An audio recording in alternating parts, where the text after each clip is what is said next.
Hello students, मैं हूं कुमार अभिषेक और स्वागत करता हूं आपका अपने यूट्यूब चैनल कुमार मैथमेटिक्स में। स्टूडेंट्स, CUET का पेपर 3 जनरल टेस्ट के लिए logical and analytical reasoning, quantitative reasoning, numerical ability, इन सब को टैकल करने के लिए, इनफैक्ट मैथ्स में भी जो आप डोमेन मैथ्स में जहाँ जहाँ कैलकुलेशंस की ज़रूरत पड़ेगी, आपको ये जो मैं आप कैलकुलेशन सिखा रहा हूँ इसका बेहतरीन इस्तेमाल कर पाएंगे। मिनिमम से मिनिमम टाइम में मैक्सिमम आउटपुट जनरेट कर सकते हैं, हम लोग क्वेश्चंस कर सकते हैं। तो इससे पहले वाले वीडियोस में मैंने आपको सिखाया कैलकुलेशन ट्रिक्स, सिंप्लीफिकेशन ट्रिक्स, जिससे जिन कैलकुलेशंस को जानने के बाद आप इजीली उनका यूज़ कर सकते हैं और यूज़ करके दैट मीन्स उन कैलकुलेशंस को अप्लाई करके मैक्सिमम से मैक्सिमम क्वेश्चंस आप कर सकते हैं मिनिमम से मिनिमम टाइम में। तो उन अगर आपने पहले वीडियोस को देखा है तो बहुत बढ़िया है गाइस। अगर आपने पहले वीडियोस को नहीं देखा है तो उसे देखिए, उससे सीखेंगे। और आज मैं वहाँ से आगे आपको सिखाने वाला हूँ, इसके आगे लेकर जा रहा हूँ और आपको देखना है और ठीक से समझना है। चलिए अच्छे से समझा जाए इनको, कॉन्सेप्ट को। मल्टीप्लिकेशन में पहले, इससे पहले आपको जो सिखाया था वो 100 के आसपास के नंबर्स थे। अब जो आज मल्टीप्लिकेशन में हम लोग सीखने जा रहे हैं वो कोई भी 2 डिजिट मल्टीप्लिकेशन हो सकता है, कोई भी 2 डिजिट। जैसे कि मैंने यहाँ पे लिया 43 और यहाँ पे ले लिया 21, suppose 2 digit multiplication, any 2 digit multiplication, right. तो अगर इस तरह के 2 डिजिट मल्टीप्लिकेशन को हमको फाइंड आउट करना है तो यहाँ पे क्या हमारा तरीका होगा, मैं आपको बता दूं। जब भी हमें रैंडम किसी भी 2 डिजिट का मल्टीप्लिकेशन फाइंड आउट करना है तो बच्चों, इनको फाइंड आउट करने के लिए हम एक ट्रिक का यूज़ करेंगे। अगर यहाँ पे 2 डिजिट है तो ट्रिक होगा 3 2। अगर हम इसको बदल के देखें, 3 2 1 भी ना लिखकर अगर करना चाहे तो हम ऐसे कर सकते हैं 1 और फिर मैक्सिमम 2। मैक्सिमम 2 क्यों? क्योंकि ये 2 डिजिट मल्टीप्लिकेशन है। तो 1 2 1, ये आपको अभी मैं समझाऊंगा। 1 2 1 इसका क्या मतलब होता है, ठीक है।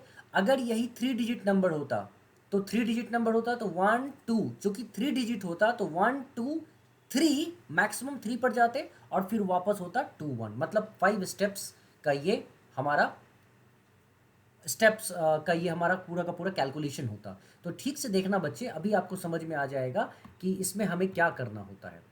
तो 1 2 1 का मतलब क्या होता है बच्चे, समझना। फिर से मैं समझा रहा हूँ। इन रैंडम किसी भी 2 डिजिट का मल्टीप्लिकेशन अगर करना चाहते हो तो उसके लिए आपको स्टेप यूज़ करना है 1 2 1। 1 2 1 का मतलब क्या होता है, देखो, ये राइट हैंड साइड दाईं ओर 1 है, राइट हैंड साइड। तो राइट हैंड साइड के 1 का मतलब होता है राइट हैंड साइड के डिजिट्स जो हैं 1 1, सिंगल सिंगल डिजिट, ठीक है। ये 1 का मतलब single single digit right hand side के, उनको मल्टीप्लाई करो बच्चे। तो 3 को 1 से मल्टीप्लाई करोगे तो यहाँ आएगा 3। जस्ट राइट डाउन 3, ठीक है। अब 1 हो गया राइट हैंड साइड का, फिर आता है 2।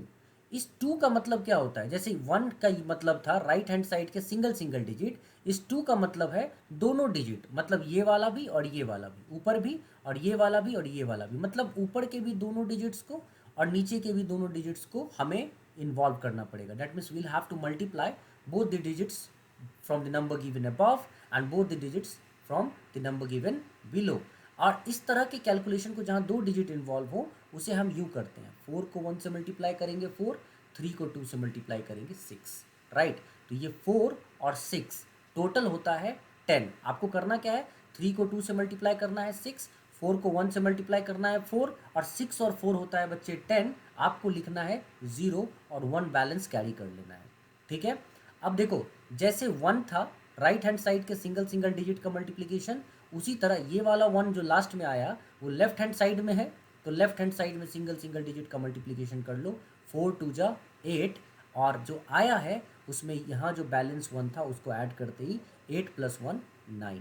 देखो हमारा कैलकुलेशन हमारे सामने है। इसका मतलब कोई भी रैंडम 2 डिजिट के जो नंबर्स हैं उनका मल्टीप्लिकेशन करना चाहते हो तो कोई इसमें प्रॉब्लम ही नहीं है। बहुत ही इजीली हम लोग मल्टीप्लिकेशन कर सकते हैं बच्चे। बस हमको ध्यान रखना है कि इसको कैसे मल्टीप्लाई करें। अब देखो, अगर इस चीज़ को सीख लिया है तो बहुत ही आसान हो जाता है तो हमारा 3 स्टेप, लेकिन 2 से 3 सेकंड्स में ही हम इसको कैलकुलेट कर सकते हैं, हमें बिल्कुल टाइम नहीं लगेगा। ठीक है, ये इस स्टेप को जिन्होंने समझ लिया है, अब देखो तो मैं कोई सा भी रैंडम 2 डिजिट नंबर लिखता हूँ, जैसे 3251, और मुझे इसे कैलकुलेट करना है। मुझे पता है कि ये 32 जैसे 123 है, तो 121 नहीं, माई मिस्टेक, 121 है, तो 121 के स्टेप को फॉलो करते हुए देखो कितने सेकंड्स में मैं करूँगा। पहला 1 का स्टेप है 2 1 जा 2, मैं यहाँ पे 2 लिखूँगा। दूसरा 2 वाला स्टेप कहता है क्रॉस मल्टीप्लाई करो, 3 1 जा 3, 5 2 जा 10, 10 एंड 3 13 का 3 लिखूँगा, बैलेंस 1, और फाइनली लास्ट के सिंगल सिंगल डिजिट को करूँगा, 5 3 जा 15, और जो 1 बचा हुआ था उसको ऐड करते ही 16। देखो तुरंत आंसर आ गया हमारा। अगर इन बातों को समझ गए तो देखना अब मैं कितना फास्ट करूंगा कैलकुलेशन इसी सेकंड 2 डिजिट नंबर का, और देखते ही देखते हमारा आंसर कैसे आ जाता है इसको अभी आप समझना। जैसे मैं कोई रैंडम फिर से नंबर लिखता हूँ, सपोज मैंने लिखा यहाँ पे 64, ठीक है, और यहाँ पे लिख लिया 73। देखो फास्ट करते हैं, 4 3 जा 12, 18 28। अब मुझे यहाँ पे एडिशन चाहिए, 4 3 जा 12 में 2 लिखा, बैलेंस 1 है, ऑलरेडी कैरी कर रहा हूँ मैं बैलेंस। ठीक है, कहाँ पे कैरी कर रहा हूँ, ब्रेन में। ठीक है, यही कैलकुलेशन का इंपॉर्टेंस है। 4 3 जा 12 का 2 लिखने के बाद बैलेंस मुझे याद है। अब 6 3 जा 18, 18 एंड 7 4 जा 28, 18 एंड 28 ऐड किया तो मुझे क्या मिला, यहाँ पे 18 और 28 होता है 46, और यहाँ जो 2 में से एक बैलेंस था ना, उस 46 में ऐड किया तो ये हो गया 47। अब जो 47 आया है उसमें एक 4 भी बैलेंस बच गया, जिसको कैरी करूंगा मैं, तो 7 6 जा, पहले 4 3 जा किया था, अब 7 6 जा 42, और 4 बैलेंस बचा हुआ था, तो 42 प्लस 4 46। देखो हमारा आंसर हमें मिल गया। तो इस चीज़ को हम बहुत ही फास्ट कर सकते हैं बच्चे 1 to 1 के स्टेप से। आपको इसकी प्रैक्टिस करनी है। रैंडम कोई भी 2 डिजिट मल्टीप्लिकेशन लिखो, 2 डिजिट नंबर लिखो और जस्ट मल्टीप्लाई कर डालो। इसकी इतनी प्रैक्टिस कर लो, ये मेडिटेशन की तरह होना चाहिए, समझे बच्चे, मेडिटेशन की तरह करना इसको, है ना। तो इससे क्या होगा, दिमाग मजबूत हो जाएगा, ठीक है, फास्ट वर्क करने लगेगा। कैलकुलेशन इज वेरी इंपॉर्टेंट, ठीक है। चलो बच्चे, ये 2 डिजिट, तो बहुत सारे बच्चे कहते हैं 2 डिजिट तो बता दिया सर, आप लगे हाथों 3 डिजिट बता ही डालो। ठीक है, तो एक काम करते हैं ना, बता ही डालते हैं 3 डिजिट, है ना। अब 3 डिजिट में मैंने क्या बोला, जहाँ 2 डिजिट में 2 डिजिट होने की वजह से 1 मैक्सिमम 2, क्यों मैक्सिमम 2, क्योंकि 2 डिजिट नंबर है। अगर यही 3 होगा तो 1 2 3 2 1, फिर वापस उतरिए, है ना। There are 5 steps. कैसे करेंगे भाई, कैसे, अब ये बड़ा सवाल आ रहा है, ये कैसे, इसी को अब समझा जाए कैसे किया जाएगा। चलो देखो, मैंने रैंडम कोई नंबर लिखा 1 2 3 3 2 1, ये है नंबर। अब मैंने क्या बताया, इसके क्या स्टेप्स होंगे, इसके सिंपल से स्टेप्स मैं लिखूंगा यहाँ पे। 1 2, मैक्सिमम 3 डिजिट नंबर है, 3, और फिर वापस 2 1, देर आर 5 स्टेप्स। अच्छा, इन 5 स्टेप्स को कैसे यूज़ करूँगा मैं, कैसे कैसे, तो मैं क्या करूँगा, इस यूनिट इसको देखूंगा कि यहाँ 1 है, तो इस 1 का मतलब होता है बच्चे राइट हैंड साइड के सिंगल सिंगल डिजिट का मल्टीप्लिकेशन। तो 3 इंटू 1 3 लिख लिया। चलेते हैं आगे। अच्छा, इस 2 का राइट हैंड साइड में 2 है, तो राइट हैंड साइड में 2 का मतलब 2 डिजिट को मल्टीप्लिकेशन, 2 डिजिट का इन्वॉल्वमेंट, 2 डिजिट का मल्टीप्लिकेशन, 2 डिजिट को एक साथ इन्वॉल्व करना है। क्या करना है, 2 डिजिट को। तो 2 डिजिट मतलब 2 digit from extreme right side, क्योंकि राइट साइड में 2 है, तो यहाँ पे 2 3 2 1। जैसे ही मैंने इन्वॉल्व किया, क्या होगा बच्चे, 2 3 2 1 को इन्वॉल्व करने का मतलब, जब भी 2 डिजिट को मल्टीप्लाई करोगे तुम्हें ये मल्टीप्लाई कैसे करना पड़ेगा, क्रॉस। 2 को 1 से, 2 1 जा 2, 3 को 2 से, 3 2 जा 6, और दोनों को ऐड करके 6 + 2 8 लिख लिया, काम खत्म। अब बच्चों के मन में बात आ रही होगी, तो सर ये 3 का क्या यूज़ होगा। तो 3 मतलब अब तक तो समझ गए होंगे, जब 1 लेते हैं तो सिंगल सिंगल डिजिट का मल्टीप्लिकेशन करते हैं, 2 लेते हैं तो डबल डिजिट का मल्टीप्लिकेशन क्रॉस करते हैं। इसका मतलब 3 लिया होगा तो सब के सब का मल्टीप्लिकेशन करेंगे, है ना, तीनों डिजिट फ्रॉम ऊपर का नंबर और तीनों डिजिट फ्रॉम नीचे का नंबर, ये है ना। तो ऐसे केस में हम क्या करेंगे, इस 1 को इस 1 से मल्टीप्लाई करेंगे, कॉर्नर टू कॉर्नर मल्टीप्लाई करेंगे बच्चे। इस 1 को इस 1 से मल्टीप्लाई किया, 1 आ गया। इस 3 को इस 3 से मल्टीप्लाई किया 9 आ गया, और 9 और 1 पहले से ही ऐड होके 10 हो चुका है। अब बीच के जो नंबर हैं ये वाला 2 और ये वाला 2, इनको मल्टीप्लाई करेंगे 4 आ जाएगा। तो टोटल देखो तो क्या हो गया, 3 मल्टीप्लाई 3 9, 1 मल्टीप्लाई 1 10 1, तो 1 प्लस 9 10 हो चुका है, और ये 2 और 2 मिलके क्या हो गया 4। इसीलिए 10 और 4 जैसे ही मैंने ऐड किया हमें क्या मिला 14, बैलेंस कैरी हो चुका है। और जब बैलेंस कैरी हो गया तो 1 हमारे दिमाग में ऑलरेडी चल रहा है। अब हम जब लेफ्ट हैंड साइड आते हैं तो हमारे पास आता है 2, राइट।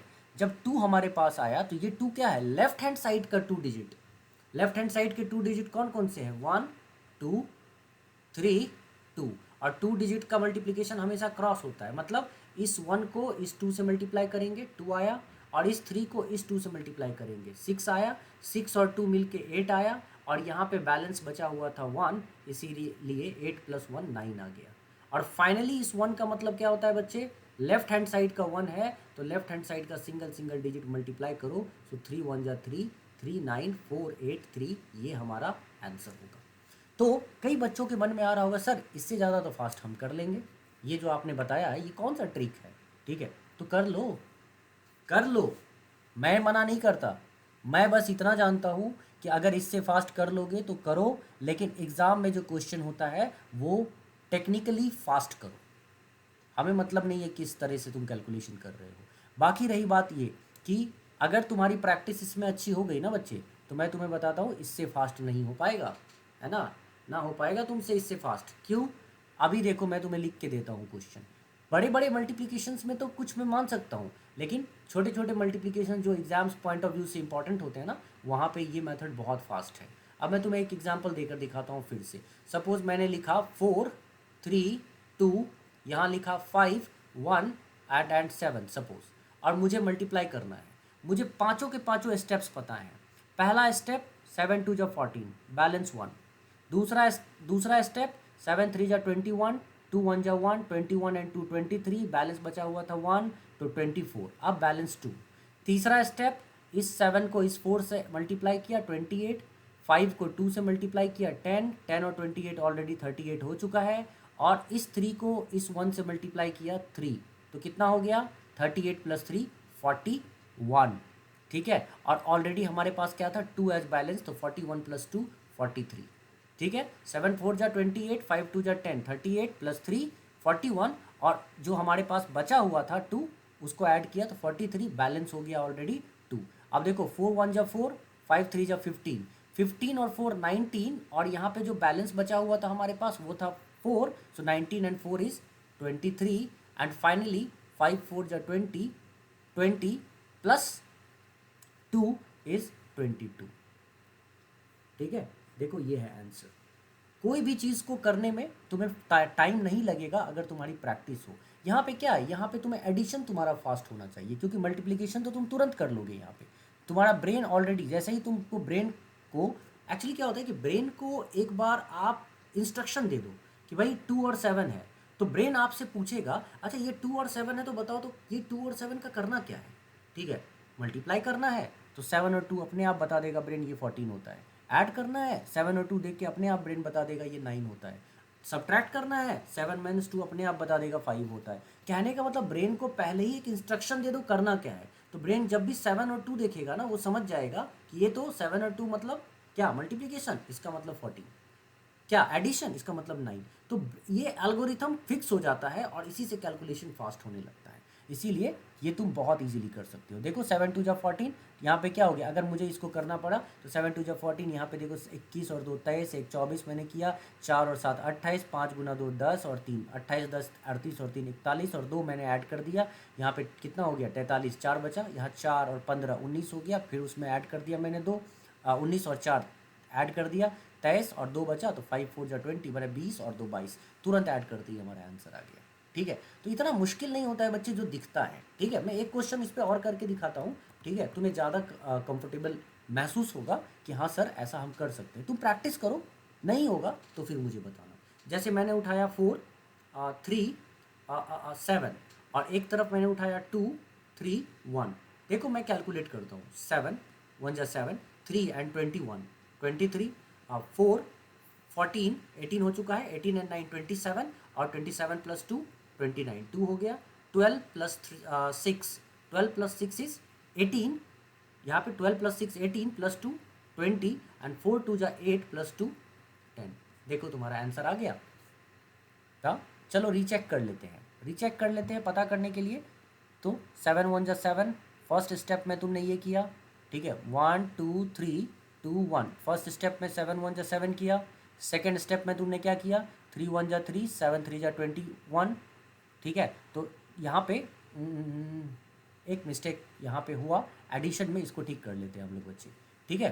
तो थोड़ा सा हम लोगों को यहाँ पे अपने आप को सतर्क रखना पड़ेगा, ठीक है। 7 3 जा 21 एंड 3, 21 एंड 3 क्या होता है बच्चे, 24, यहाँ पे 24 होगा, 4 होगा, बैलेंस आ गया हमारे पास 2, ओके। तो उसके बाद 1 को 4 से किया 4, 2 को 7 से किया 14, 14 और 4 ऑलरेडी क्या हो चुका है यहाँ पे 18, और 3 3 जा 9 किया, तो 18 और 9 हमको पता है 27 होता है, और यहाँ बैलेंस 2 था, तो 27 और 2 29, ठीक है। ऑलरेडी 29 लिखा तो बैलेंस 2 कैरी हो गया फिर से, ठीक है। उसके बाद 4 इंटू 3 किया तुमने 12, 3 इंटू 2 किया 6, 12 और 6 होता है 18, और 2 कैरी हो गया था यहाँ पे 20, और 4 2 जा 8, 8 में 2 तुमने ऐड किया 10। तो इस तरीके से तुम प्रैक्टिस करो, तुम्हारा ये कैलकुलेशन बहुत फास्ट हो जाएगा, बहुत फास्ट, ठीक है।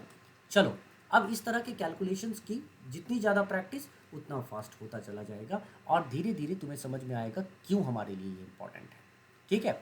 चलो अब बहुत सारे बच्चे कहते हैं सर ये सब तो सीख गए हम, बढ़िया रहा, मज़ा आ गया, ठीक है, आप ना हमें एक और चीज़ सिखा दो, किसी भी नंबर का स्क्वायरिंग कैसे करें, ठीक है। तो मैं तुम्हें उन नंबर्स की स्क्वायरिंग सिखा रहा हूँ, ठीक से देखना बच्चे। स्क्वायर ऑफ, फिलहाल square of 2 digit number, that is important. Square of जो हमारे लिए जरूरी चीज़ें हैं, 2 डिजिट नंबर्स कैसे करें, सब एक एक करके सिखाऊंगा। स्क्वायर ऑफ 2 डिजिट नंबर्स, बेटा बहुत तरह के स्क्वायरिंग टेक्निक्स होते हैं 2 डिजिट नंबर के, ठीक है। तो मैं एक एक करके सारे स्क्वायरिंग टेक्निक्स तुम्हारे सामने रख रहा हूँ। पहला टेक्निक क्या होता है, जैसे ये 11 का स्क्वायर है, चूँकि इससे पहले वाली वीडियो में मैं ऑलरेडी सिखा चुका हूँ कैसे करना है 11 इंटू 11, 12 इंटू 12, इसीलिए अगर उस स्क्वायरिंग टेक्निक को मैं देखूँ तो ये 1 है ना, ये 1, इस 1 का स्क्वायर यहाँ पे केवल 1 लिखूँगा मैं, ठीक है। और इस पूरे 11 में इसका यूनिट डिजिट 1 जोड़ दूंगा, 11 एडेड टू 1 कितना होता है 12, डालते ही आंसर आ गया। अच्छा अगर 12 स्क्वायर कोई पूछता है तुमसे, तो ये 2 का स्क्वायर मैं लिखूँगा 4, केवल सिंगल डिजिट लिख रहा हूँ मैं, ठीक है। और इस पूरे 12 में ये वाला 2 ऐड कर दूंगा 14, ठीक है। अच्छा कोई मुझसे पूछता है 13 का स्क्वायर, ठीक है, 3 का स्क्वायर मैं लिख दूंगा 9, और 13 में ये वाला 3 ऐड कर दूंगा, हो जाएगा 16।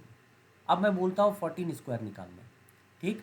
तो 4 का स्क्वायर, चूँकि हम सिंगल डिजिट में लिख रहे हैं, तो 4 का स्क्वायर बेटा लिखेंगे हम लोग 16 का 6, बैलेंस तो 1 हो गया है, ठीक है। 14 में ये वाला 4 ऐड कर दोगे, 14 प्लस 4 18 हो जाएगा, और चूंकि इसमें भी एक बैलेंस बचा हुआ था इसलिए वो 9 डालते ही हमारा आंसर आ जाएगा। लेकिन हम ऐसा करते जाएंगे करते जाएंगे करते जाएंगे करते जाएंगे, 19 के स्क्वायर तक तो हमको ये लग जाएगा 361 तक, लेकिन उसके बाद ये लगना बंद हो जाएगा, ठीक। तो अब सवाल ये उठता है, जब तो बच्चों के मन में आता है कि सर एक ऐसा मेथड बता दो जो हर जगह लग जाए, मतलब 2 डिजिट का कोई भी मल्टीप्लिकेशन हमारे सामने आए तो हमें फ़र्क ना पड़े, हम इजीली उसको सॉल्व कर पाए। तो बच्चे उसी तरह का एक मैं कैलकुलेशन यहाँ बता रहा हूँ, ध्यान से देखना और समझना। मान लो कि मैं रैंडम कोई भी कैलकुलेशन के लिए मैंने नंबर उठाया 21 का और उसका स्क्वायर करना चाहता हूँ, ठीक है। अब मैं इन मेथड्स को छोड़ देता हूँ, मैं नए मेथड्स से इसका कैलकुलेशन करूँगा और फास्ट करूँगा। कैसे, देखो ये a square plus 2ab plus b square पे चलेगा, मतलब वैदिक मैथ्स में ये आता है।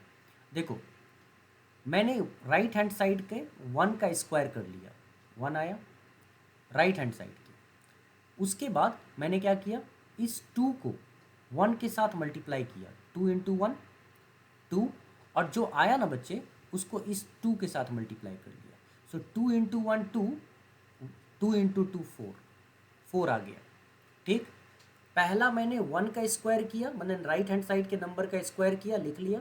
फिर हमने इन दोनों का स्क्वायर किया, 2 इंटू 1 2 एंड 2 2 जा 4, और फाइनली हमने इस 2 का स्क्वायर किया, लास्ट में जो था यहाँ पे टेंस प्लेस पे उसका स्क्वायर करते ही 4 लिखा और हमारा आंसर हमें मिल गया।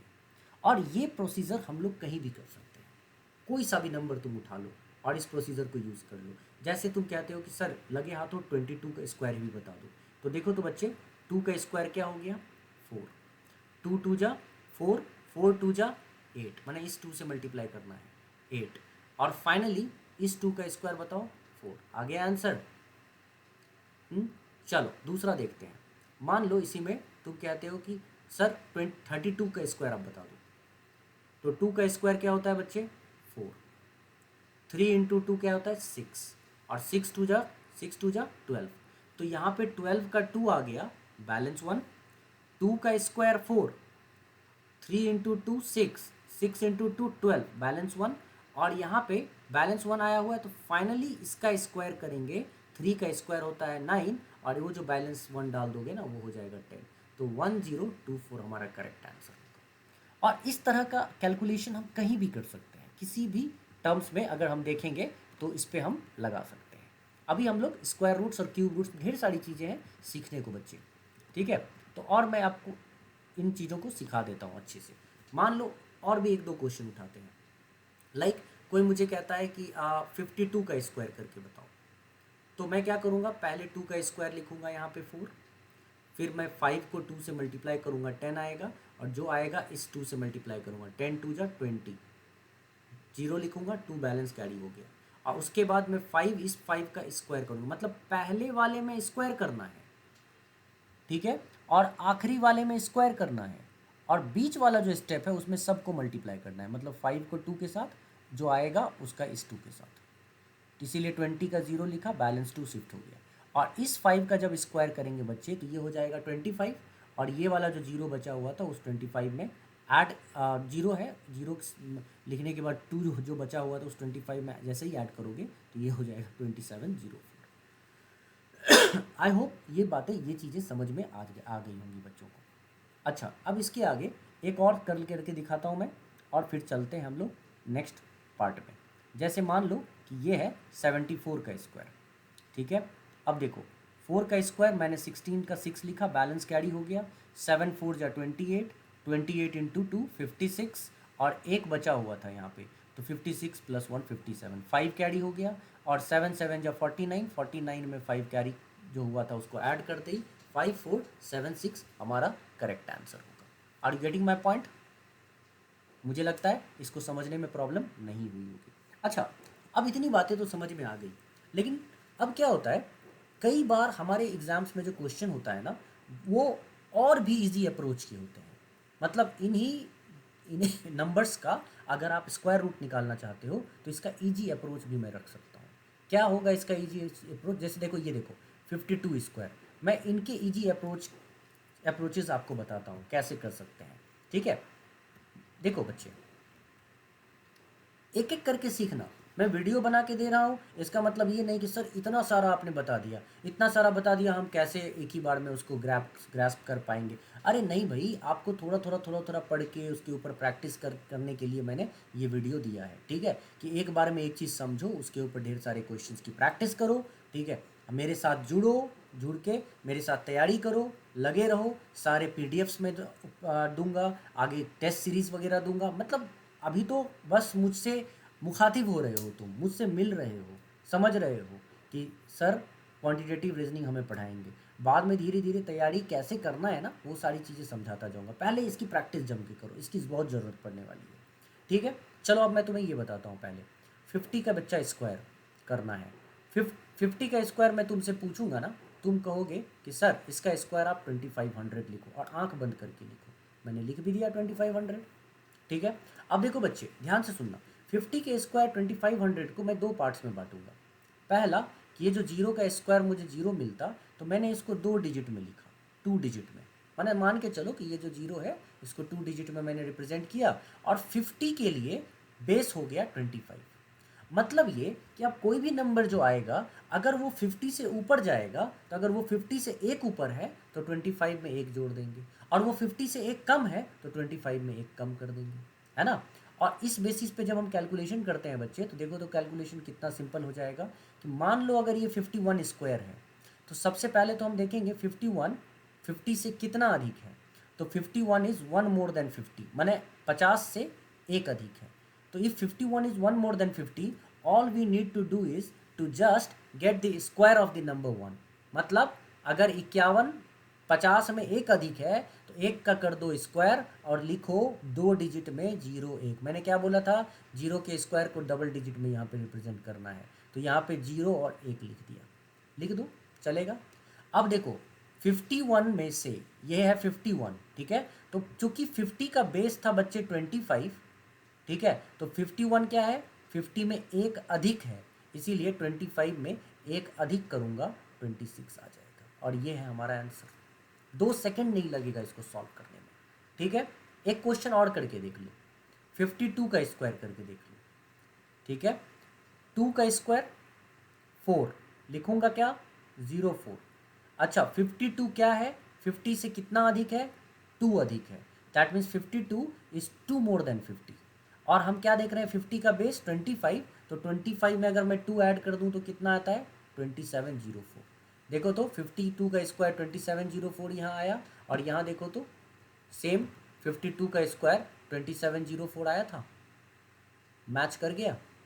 इसका मतलब हम बिल्कुल सही कर रहे हैं, है ना। तो ये आपको मेथड बहुत काम आने वाला है, ये वाला। मान लो इसी में कोई तुमसे पूछता है कि ठीक है 59 का स्क्वायर बता दो, तो 9 का स्क्वायर 81, हम लिखेंगे यहाँ पे पूरा 81। और चूंकि 50 का बेस क्या है 25, तो 59 50 से 9 अधिक है, तो 25 में जैसे ही 9 ऐड करोगे बच्चे 3481 हो जाएगा। आई होप तुम्हें ये बात समझ में आ गई होगी, ठीक है। तो अब इसके अलावा एक और चीज़ देखो, अब कोई कहता है सर इसके ऊपर भी हो सकता है क्या, हाँ हो सकता है। जैसे 61 का स्क्वायर बिल्कुल हो सकता है, 61, लेकिन बेस हमेशा 50 को देखेंगे। 61 50 से कितना अधिक है, तो 61 50 से 11 अधिक है। 61 इज 11 मोर देन 50। तो हम 11 का जब स्क्वायर करते हैं बच्चे, तो 121 आता है, ठीक है। लेकिन हम तो 2 ही डिजिट में लिख सकते हैं, शुरू में 2 ही डिजिट में लिख सकते हैं, है ना। तो 121 को पूरा ना लिख के हम केवल 21 लिखेंगे, 1 बैलेंस शिफ्ट कर देंगे आगे। और अब क्या देख रहे हैं हम, 50 का बेस 25 था ना, ठीक है। तो 61 कितना अधिक है 50 से, 11। तो 61 इज 11 मोर देन 50, इसीलिए जैसे ही मैं 25 में 11 ऐड करूँगा तो मुझे मिलेगा क्या, 36। क्या मिलेगा, 36। लेकिन इस 121 में 1 भी तो बैलेंस था ना, तो वो वाला 1 36 में जोड़ोगे तो 3721 हमारा आंसर आएगा। और इसको फिर से चेक करना हो तो चेक करके देख लो, तो 61 को मल्टीप्लाई करके 1 इंटू 1 1 6 6 12 और 36 प्लस 1 37, देखो मैच कर गया, है ना। तो कहने का सीधा सा मतलब ये है कि एक बार अगर तुम सीख लेते हो तो तुम किसी भी तरीके से उसको करो, तुम्हारा आंसर एकदम फास्ट आएगा। अब बहुत सारे बच्चे कहते हैं कि ये सर 50 के ऊपर के नंबर में तो आपने बता दिया, 50 के नीचे के नंबर में भी एक बार बता दो, ठीक है। चलो 50 के नीचे के नंबर में हम लेते हैं 49, ठीक है। 49 का स्क्वायर बच्चे 49, जैसे 51 में हमने देखा कि 51 50 से कितना अधिक है, 50 से एक अधिक है ना। उसी तरह 49 50 से कितना कम है, 49 50 से एक कम है, 49 इज 1 लेस देन 50। तो जैसे 1 ग्रेटर देन 50 होने की वजह से 1 का स्क्वायर किया था, उसी तरह 1 लेस देन 50 होने की वजह से फिर से 1 का स्क्वायर करेंगे तो ये आ जाएगा 01। मतलब कितना कम है, एक कम है, तो एक का स्क्वायर 01। और 50 का बेस कितना था 25, तो 50 के ऊपर बढ़ने पर ऐड होता था 25 में, तो 50 से एक कम है तो 25 में एक कम कर दो 24, आंसर आ गया। इतना ही नहीं, किसी भी नंबर का 48 का उठा लो, तो 48 का अगर मैं स्क्वायर करना चाहता हूँ, ठीक, तो 48 is 2 less than 50, so 2 square is 4 guys, and 50 का बेस 25, तो 48 2 कम है 50 में, तो 25 में 2 कम करो 2304। कोई सा भी उठा लेते हैं, लो 43 स्क्वायर एक करके देख लेते हैं। अगर हम 43 का स्क्वायर करें, ठीक है, तो 43 इज 7 लेस देन 50, 7 का स्क्वायर कर लो 49, और 50 का बेस क्या 25, 25, तो यहाँ पे 50 में 7 कम है तो 25 में 7 कम कर लो 1849, ये है तुम्हारा करेक्ट आंसर। इससे स्क्वायर निकालना हमारे लिए बहुत सिंपल हो गया, बहुत सिंपल। ठीक, तो इस स्क्वायर के टेक्निक को भी देखना है तुम्हें, समझना है। इन सारे स्क्वायर्स के टेक्निक्स को सीखो, मज़ा आएगा, सीख जाओगे तो। ठीक है, अब चलो, जब ये सीख जाओगे, पहले 2 डिजिट मल्टीप्लिकेशन सीख लिया, फिर 3 डिजिट मल्टीप्लिकेशन सीख लिया, अब उसके बाद स्क्वायर करना सीख लिया, स्क्वायर के 2 डिफरेंट डिफरेंट मेथड्स बता दिए। अब स्क्वायर रूट्स, स्क्वायर रूट वैसे तो बहुत ही सिंपल है, अगर हम बचपन वाले मेथड से निकालें तो वो पूरा का पूरा, अगर हम फैक्टराइजेशन करते जाएंगे तो वो एक तरीका है निकालने का, और दूसरा जो स्क्वायर रूट निकाला गया है डिवीजन मेथड से वो है। लेकिन अभी जो मैं बच्चे स्क्वायर रूट निकालने जा रहा हूँ ना, ये परफेक्ट स्क्वायर रूट के लिए होगा। और मैं तुम्हें बता दूँ, परफेक्ट स्क्वायर रूट का बहुत ज़्यादा यूज़ होता है हमारे न्यूमेरिकल एप्टीट्यूड में, परफेक्ट स्क्वायर रूट्स का। ठीक है, क्योंकि हमारे एग्ज़ाम्स में क्वेश्चन आते हैं इस पार्ट से, जिसमें हमें बिल्कुल टाइम नहीं हमारे पास होता है, हम अपने समय को बचाते हुए उसको सॉल्व करेंगे। अब समझना मेरी बात को, यहाँ जो मैं सिखा रहा हूँ इसको ठीक से सुनना। मैं जब किसी नंबर को मल्टीप्लाई करता हूँ, जैसे मैं करता हूँ 14 और 14 को मल्टीप्लाई, तो मैं देखता हूँ कि मुझे मिलता है 196। मैं ठीक उसी वक्त अगर मान लो 26 इंटू 26 को मल्टीप्लाई करता हूँ, तो मैं देखता हूँ कि मुझे मिलता है 676। ठीक है बच्चे, तो मैंने क्या नोटिस किया कि यहाँ पे 4 इंटू फोर आ गया 16, 4 इंटू फोर आ गया 16, इसीलिए यहाँ पे यूनिट डिजिट में 6 आया मुझे। ठीक है, क्योंकि यूनिट डिजिट और यूनिट डिजिट का मल्टीप्लिकेशन ही प्रोडक्ट का यूनिट डिजिट दे सकता है ना। उसी तरह जब 26 और 26 को मल्टीप्लाई करके 676 लाते हो, तो ये 6 और 6 मल्टीप्लाई हुआ होगा तो 36 आया होगा, और इस 36 की वजह से यूनिट डिजिट में 6 आया।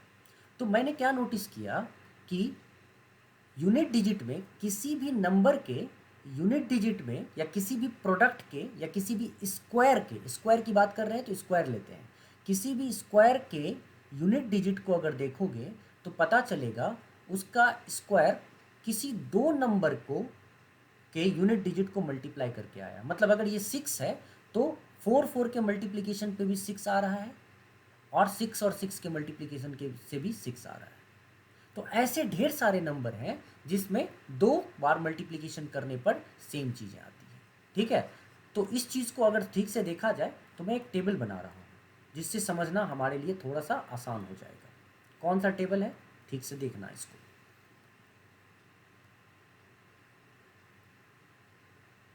देखो, जैसे 1 का स्क्वायर करोगे तो मैं पूछूंगा भाई 1 का स्क्वायर करने पर तुम्हारा यूनिट डिजिट क्या होगा, तो तुम आंख बंद करके बोलोगे भाई 1 है होगा। 1 का स्क्वायर करोगे 1 होगा।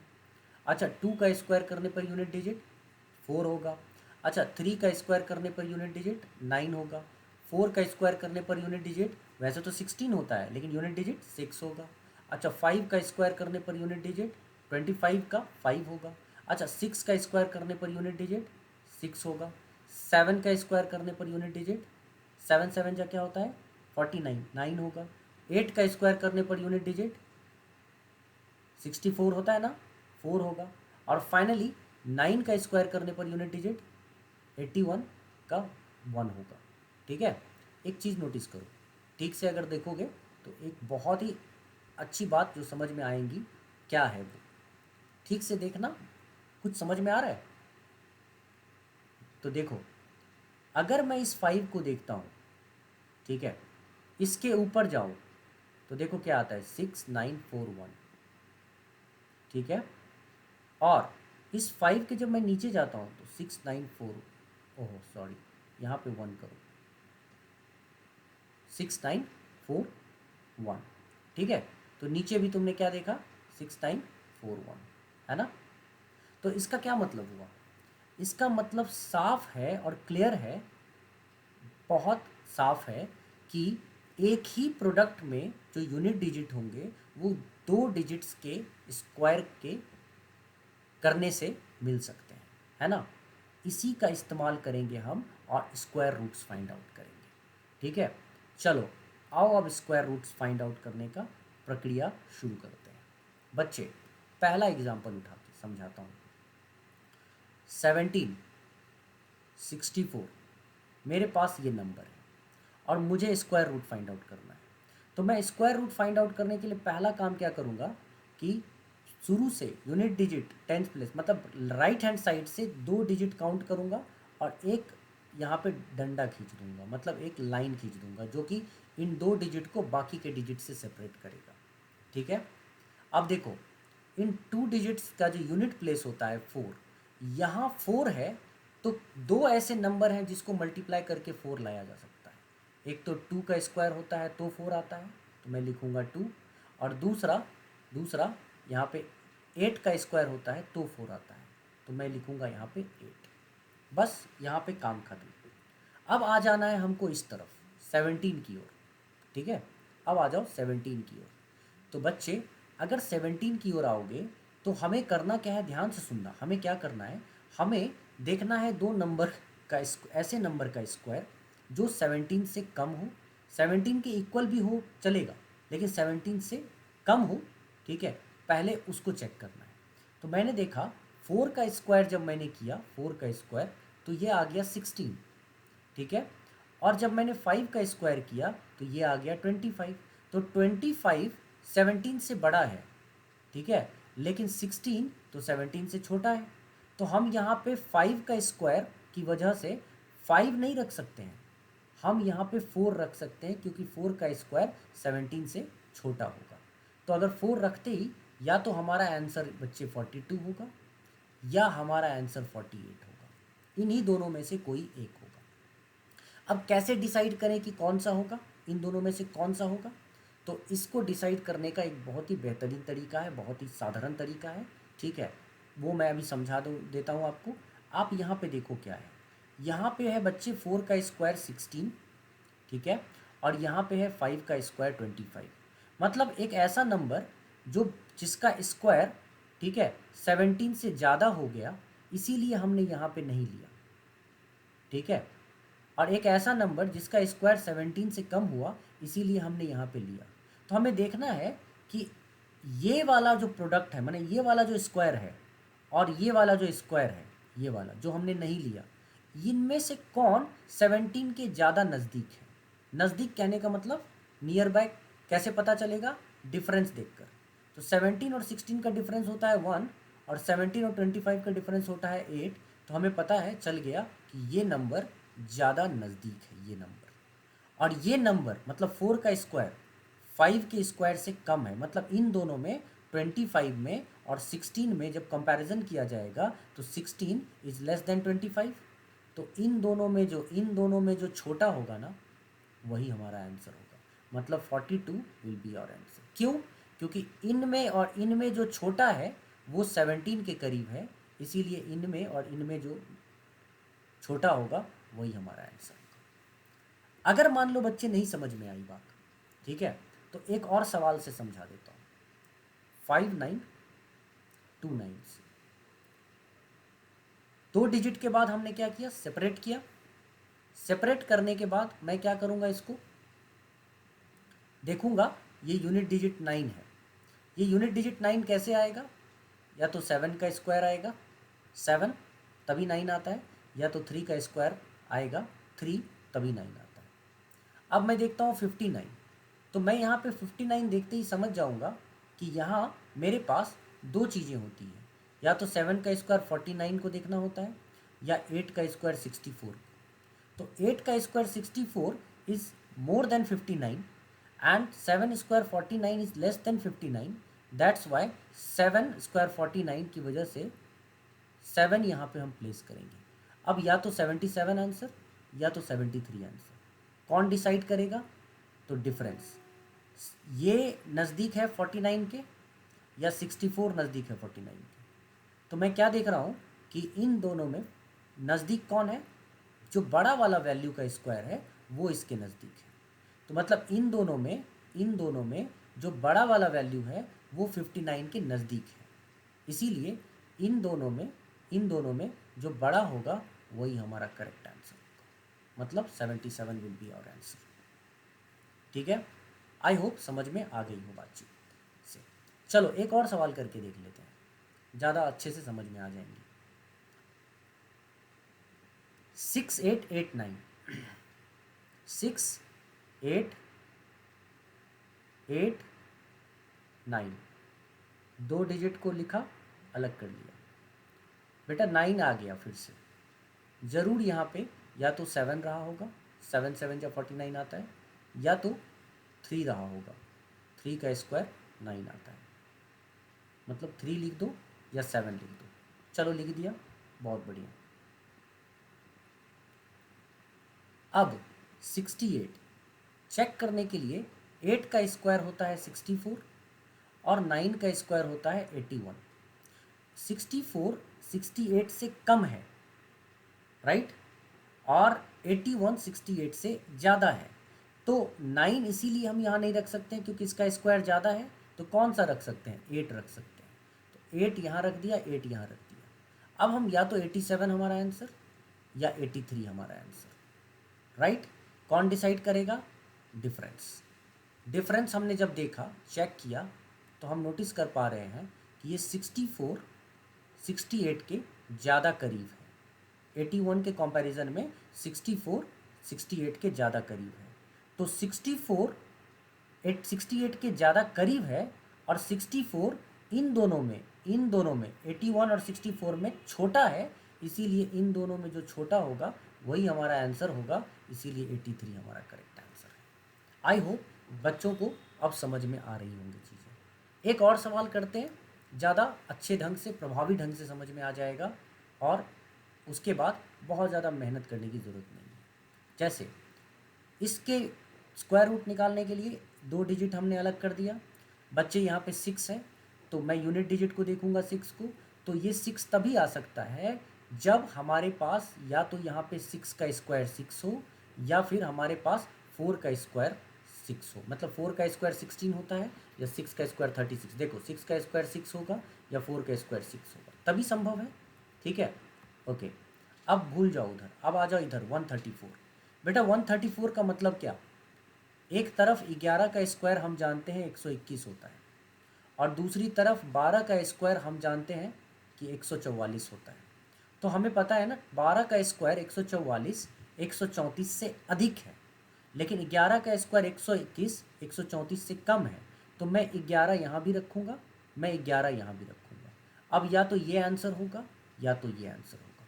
कौन डिसाइड करेगा इसको, बहुत ही सिंपली हम जानते हैं डिसाइड करने का तरीका, कि चेक करो कि क्या 121 और 144 में कौन 134 के नज़दीक है।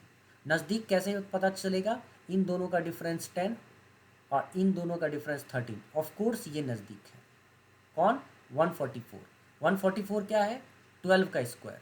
144 12 का स्क्वायर, और 144 मैंने 12 का स्क्वायर और 11 के स्क्वायर में 12 का स्क्वायर ग्रेटर होता है, जो कि 134 इस वैल्यू के नज़दीक है। इसीलिए इन दोनों में जो ग्रेटर है वही हमारा आंसर है, और इसीलिए 116 हमारा करेक्ट आंसर होगा बच्चे।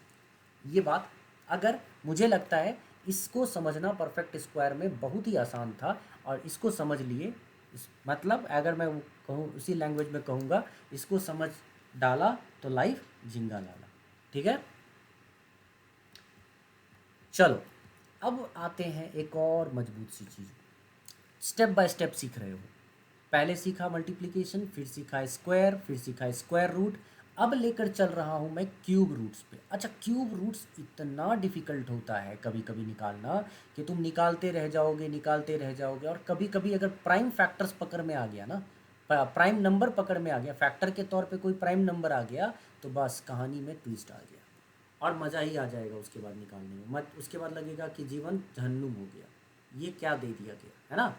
तो कभी कभी बड़े बड़े क्यूब रूट्स जब आते हैं ना बच्चे, उन क्यूब रूट्स को अगर फाइंड आउट करने के लिए बैठोगे ना, तो बड़ा लंबा सा टाइम चला जाएगा, बहुत लंबा टाइम चला जाएगा। ठीक है, तो फिर क्या करेंगे, तब तो बहुत प्रॉब्लम्स हो जाएंगी। ठीक, देखो अगर मैं इन क्यूब रूट्स को निकालने को कहूँ, ये सब क्यूब रूट, तो देखते ही बेहोश हो जाओगे कि भाई इन क्यूब रूट्स का अगर मैं यहाँ पे फैक्टर बनाना शुरू करूँ तो ये लंबा सा खिंच जाएगा फैक्टर। तो तो लंबा बेवजह हो गया। अगर मान लो और लंबा करना चाहूँ और लंबा हो जाएगा। तो लेकिन मैं एक ऐसा मेथड बताऊंगा, इतना शानदार और सटीक मेथड बताऊंगा, मैंने स्क्वायर रूट से भी आसान मेथड बताऊंगा, जिसको यूज़ करके तुम इस सवाल को बहुत ही इजीली कर लोगे। मतलब जो सवाल इतना लंबा टाइम ले सकता है वो तुमको कुछ सेकंड में हो जाएगा। लेकिन इसको समझने के लिए थोड़ा सा टेक्निकलिटीज़ को समझना पड़ेगा। और वो टेक्निकलिटीज़ क्या है, मैं तुम्हें पहले यहाँ से समझाना शुरू करता हूँ। देखो बच्चे, अगर मैं किसी भी नंबर को यूँ लिखता हूँ, जैसे मान लो 11 11 11, 3 बार मल्टीप्लाई करता हूँ तो ये होता है 1331। ठीक है।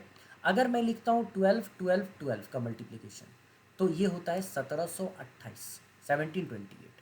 अगर मैं लिखता हूँ 13 गुना 13 गुना 13 तो ये होता है 2197। ये याद भी कर लेना बच्चे, 97। ठीक है, इससे तुम्हारा काम आसान हो जाएगा। तो बेटा जब मैं इस चीज़ को ठीक से देखूँ तो मुझे समझ में आ रहा है कि 11 का क्यूब जो आया, 11 का क्यूब 1331, इसमें यूनिट डिजिट यहाँ पे मल्टीप्लाई हुआ 111, तो यहाँ यूनिट डिजिट 1 आ गया, 1 आया है। मतलब यूनिट डिजिट से ही यूनिट डिजिट का पता कर रहे हैं। अगर यहाँ पे 2 × 2 × 2 देखा तो क्या आ गया बच्चे, 8। देखो तो यहाँ पे क्या आ गया, 8। 2 2 जा 4, 4 2 जा 8। ठीक है। अच्छा, 3 × 3 × 3 देखो तो बच्चे क्या आ गया, 27। क्या आ गया, 27। इसीलिए यहाँ पे 7 यूनिट डिजिट आया। इसका मतलब इनके यूनिट डिजिट्स ने प्रोडक्ट के यूनिट डिजिट को डिसाइड किया है। यूनिट डिजिट के मल्टीप्लिकेशन ने प्रोडक्ट के यूनिट डिजिट को डिसाइड किया है। तो इसका मतलब ये जो क्यूब रूट है, इस क्यूब रूट को भी फाइंड आउट किया जा सकता है, डिसाइड किया जा सकता है उनके यूनिट डिजिट्स को देखकर। राइट, उनके यूनिट डिजिट्स को देखकर। तो बेटा उनके यूनिट डिजिट्स को अगर देखकर पता किया जा सकता है तो जरा आओ तो कुछ यूनिट डिजिट्स हम लोग समझ लेते हैं क्या क्या हो सकता है जब हम क्यूब फाइंड आउट करते हैं नंबर्स के। ठीक है, क्या सब हो सकता है जब हम 1 का क्यूब फाइंड आउट करते हैं। जब हम 1 का क्यूब फाइंड आउट करते हैं तो हमारे पास क्यूब रूट आता है 1। जब हम 2 का क्यूब फाइंड आउट करते हैं तो क्यूब रूट आता है 8। जब हम 3 का क्यूब रूट फाइंड आउट करते हैं तो 27 आता है। मतलब क्यूब, यहाँ पे क्यूब रूट का यूनिट डिजिट, 1 का क्यूब आता है 1, 2 का क्यूब 8, 3 का क्यूब 27, तो यूनिट डिजिट बच्चे आता है क्या हमारा, 7। जब हम 4 का क्यूब करते हैं तो आता है 64 और उस समय यूनिट डिजिट हमारा आता है 4। जब हम 5 का क्यूब करते हैं तो हमको आता है 125 और इसीलिए यूनिट डिजिट आता है 5। जब हम 6 का क्यूब करते हैं बच्चे तो 216 आता है और उस समय यूनिट डिजिट आता है 6। अच्छा, जब हम 7 का क्यूब करते हैं तो 343 आता है और इसीलिए हम कहते हैं कि हमारा यूनिट डिजिट 3 आया है। ठीक है। जब हम 8 का क्यूब करते हैं तो 512 आता है और इसीलिए हम इसको कहते हैं 2। और 9 का क्यूब करते हैं तो यहाँ पे हमारे पास 729 आएगा और इसीलिए यूनिट डिजिट 9। इसके अलावा जब आगे करेंगे 10 क्यूब तो 1000 आएगा। अच्छा, 11 क्यूब, 12 क्यूब, 13 क्यूब, ये सब तो अभी बताया, उसकी मदद से इतना याद कर लिए तो बहुत हो गया। 11 12 और 13 तक जाते जाते, इससे ज़्यादा क्वेश्चन तो पूछता भी नहीं है क्यूब में। ठीक है, तो ये काफ़ी, इससे ज़्यादा होगा तो क्यूब निकालना भी आगे सिखा दूंगा, इसीलिए वो भी कोई प्रॉब्लम है ही नहीं हमको, हमारे लिए। ठीक है, nothing is problem for us, इसको रहने देते हैं। हम बात करते हैं तत्काल इन क्यूब्स की। यहाँ जो क्यूब है तो यहाँ नोटिस करो तो बेटा, जब आप यहाँ नोटिस करोगे तो आपको एक चीज़ दिखाई देगा, पता है क्या, जितने भी यहाँ पे डिजिट्स हैं ना, सबके क्यूब अलग अलग हैं। 1 8 7 4 5 6 3 2 9, सभी के क्यूब अलग हैं। किसी का क्यूब, जैसे यूनिट डिजिट उसमें था ना, स्क्वायर रूट में क्यूब्स रिपीट होते थे, यहाँ पे रिपीट नहीं हो रहे हैं, सबके क्यूब अलग अलग हैं। और जब सबके क्यूब अलग अलग है ना, इसीलिए हमारा काम आसान हो गया, इतनी मेहनत अब नहीं करनी पड़ेगी हमें, हम देख के ही आंसर कर लेंगे फटाफट। तो आओ मैं सिखाता हूँ कैसे हम देख के आंसर कर सकते हैं। स्क्वायर रूट में हमने क्या किया था, देखो तो 2 डिजिट को सेपरेट करते थे, यहाँ देखो तो 2 डिजिट को सेपरेट करते थे।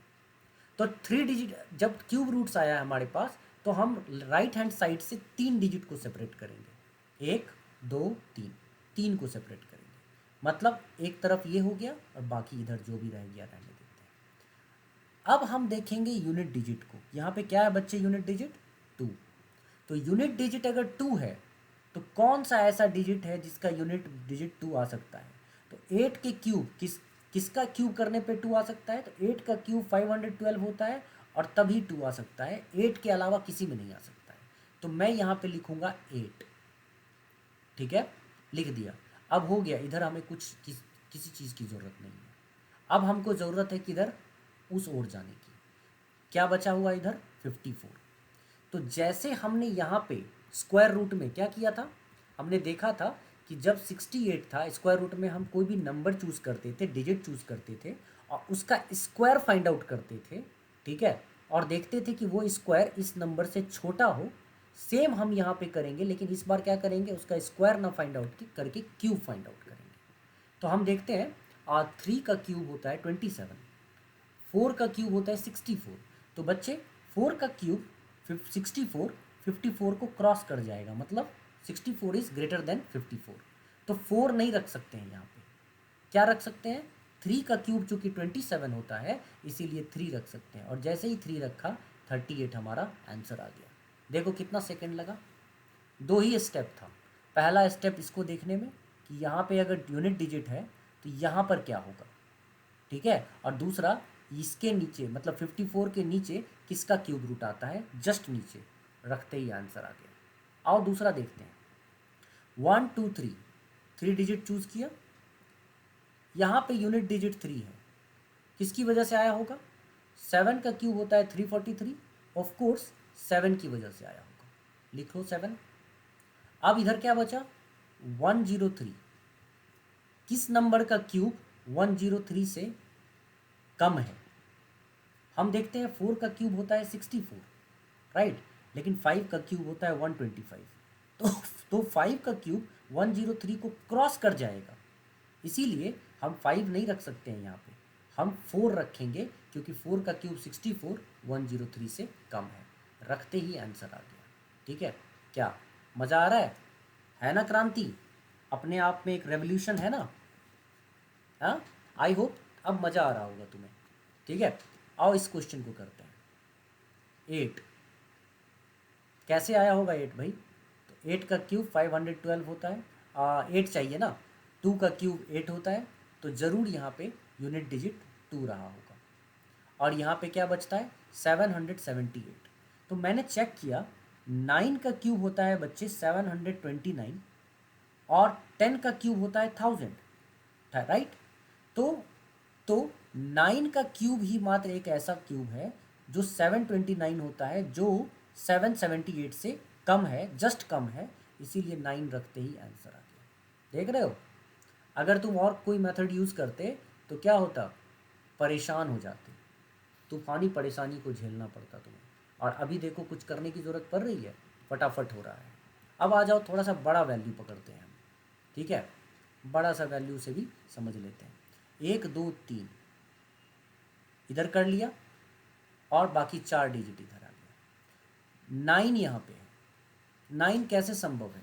तो अभी अभी हमने देखा था 9 का क्यूब होता है 729। 9 तभी आएगा यूनिट डिजिट जब यहाँ पे यूनिट डिजिट पे 9 रहेगा।